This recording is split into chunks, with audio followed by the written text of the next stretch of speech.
आप सभी लोगों का हार्दिक स्वागत है इस चैनल एमएलटी न्यूज़ में। एक महत्वपूर्ण सूचना, जो भी डीएमएलटी बीएमएलटी किए हुए कैंडिडेट्स हैं और वो लोग पैथोलॉजी लैब ओपन करने की सोच रहे हैं या कर चुके हैं, लैब उनके चल रही है, तो उनके लिए एक महत्वपूर्ण सूचना है रजिस्ट्रेशन से संबंधित। अगर आपकी लैब रजिस्टर्ड है तो भी आप ये वीडियो को सुने ध्यानपूर्वक, और आपकी लैब रजिस्टर्ड नहीं है तो भी आप इस वीडियो को पूर्ण रूप से सुने।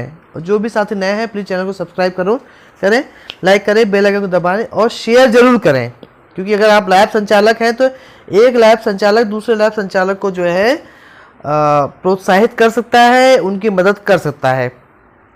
चलिए ज़्यादा समय ना लेंगे, बताते हैं आपको। यहाँ लिखा भादरा में सीएमएचओ ने 6 लैब व एक्सरे सेंटर को तुरंत बंद करने के दिए आदेश। अब यहाँ पे देख रहे हो क्लिनिकल एस्टेब्लिशमेंट एक्ट के तहत रजिस्ट्रेशन ना करवाने पर। तो मैं आपको बता दूं कि अगर आप पैथोलॉजी लैब ओपन कर रहे हैं या कर चुके हैं और आपने रजिस्ट्रेशन नहीं कराया है तो आपको रजिस्ट्रेशन करवाना अनिवार्य है। किसके अंतर्गत? क्लिनिकल एस्टेब्लिशमेंट एक्ट के अंतर्गत।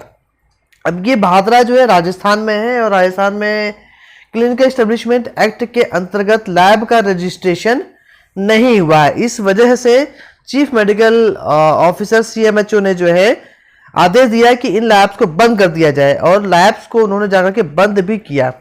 आइए पूरे डिटेल्स जानते हैं। चिकित्सा एवं स्वास्थ्य विभाग ने 6 लैब जांच केंद्रों का आकस्मिक निरीक्षण किया। कार्रवाई में सभी लैब में अव्यवस्थाएं पाई गई।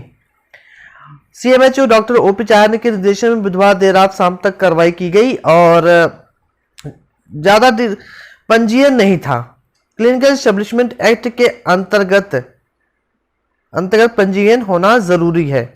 तो हम क्लिनिकल एस्टेब्लिशमेंट एक्ट के बारे में बताएंगे कि क्लिनिकल एस्टेब्लिशमेंट एक्ट क्या होता है और इसमें किन किन बातों पर ध्यान रखना पड़ता है अगर आप रजिस्ट्रेशन करवाना चाहते हैं। आइए अब दूसरा हम देखते हैं। यहाँ दूसरा न्यूज है ये। जिले के सभी तहसीलों में संचालित लैब की होगी जांच, रजिस्ट्रेशन ना करवाने पर लैब पर लगा ताला। हनुमानगढ़, ये भी राजस्थान की बात है, और यहाँ पर भी जो है बहुत सारी लैब्स का रजिस्ट्रेशन या पंजीयन क्लिनिकल एस्टेब्लिशमेंट एक्ट के अंतर्गत नहीं था। अब मैं आपको बता देता हूँ क्लिनिकल एस्टेब्लिशमेंट एक्ट क्या होता है। क्लिनिकल एस्टेब्लिशमेंट एक्ट भारत सरकार के द्वारा बनाया हुआ एक एक्ट है और इसे राज्य सरकारों के द्वारा लागू करना है, और इसके अंतर्गत क्लिनिक्स का, लैब्स का, एक्सरे सेंटर्स का, डायग्नोस्टिक सेंटर्स का रजिस्ट्रेशन होता है। अब रजिस्ट्रेशन करने के लिए क्या पैमाना है? सबसे पहले जो है अगर लैब आप ओपन करना चाह रहे हैं तो रजिस्टर्ड डीएमएलटी या बीएमएलटी होना चाहिए। अगर हम राजस्थान की बात करते हैं तो वहां पर जो पैमाना दिया गया है कि डीएमएलटी या बीएमएलटी का रजिस्ट्रेशन राजस्थान पैरामेडिकल काउंसिल से होना जरूरी है, एक बात। दूसरा, पोल्यूशन कंट्रोल बोर्ड का सर्टिफिकेट होना चाहिए आपके पास। तीसरा, बायोमेडिकल वेस्ट का सर्टिफिकेट होना चाहिए आपके पास।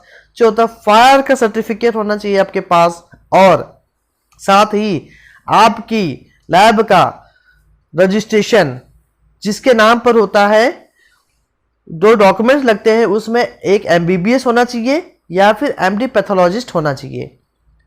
ये 5-6 तरीके के पैमाने होते हैं, और इनके बेसिस पे ही सीएमओ चीफ मेडिकल ऑफिसर के कार्यालय में, अब जिस भी डिस्ट्रिक्ट में है वहां पे मुख्य चिकित्सा अधिकारी का कार्यालय होता है, और ये 5 तरीके के डॉक्यूमेंट्स आपको लेकर के जाकर के जमा करना है, जिससे आपकी लैब का रजिस्ट्रेशन हो जाएगा। उम्मीद है कि ये इंफॉर्मेशन आपको समझ में आई हो। जिनको नहीं समझ में आई कमेंट बॉक्स में कमेंट कर सकते हैं। अब एक न्यूज और समझते हैं, हम एक न्यूज और देखते हैं। फर्जीवाड़ा, 15 डॉक्टरों के नाम से पंजीकृत है 449 हॉस्पिटल और लैब। अब यहां पे भी जो है कहीं ना कहीं गड़बड़ चल रहा है। अब ये न्यूज है उत्तर प्रदेश की। आगरा, मथुरा, एटा, फिरोजाबाद और अलीगढ़ समेत कई जिलों में अस्पताल हैं और लैब है।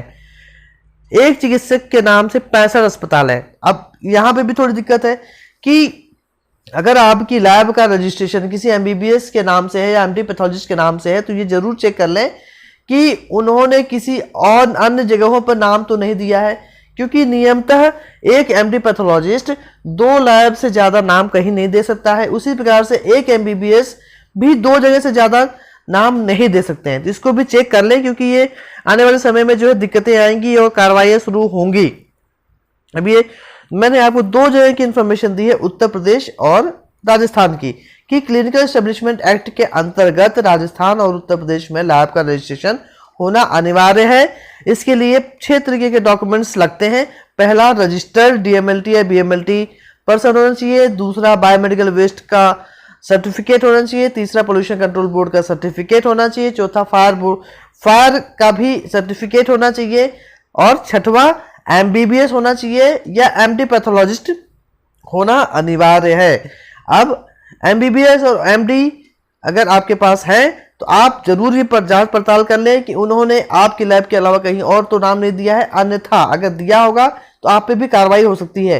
तो उम्मीद करता हूं कि आप लोगों को ये मेरे द्वारा जो वीडियो दिया गया है या इन्फॉर्मेशन दी गई है इससे कुछ लाभ होगा। तो प्लीज सब्सक्राइब जरूर करें, लाइक करें और बेल आइकन को दबाना ना भूलें।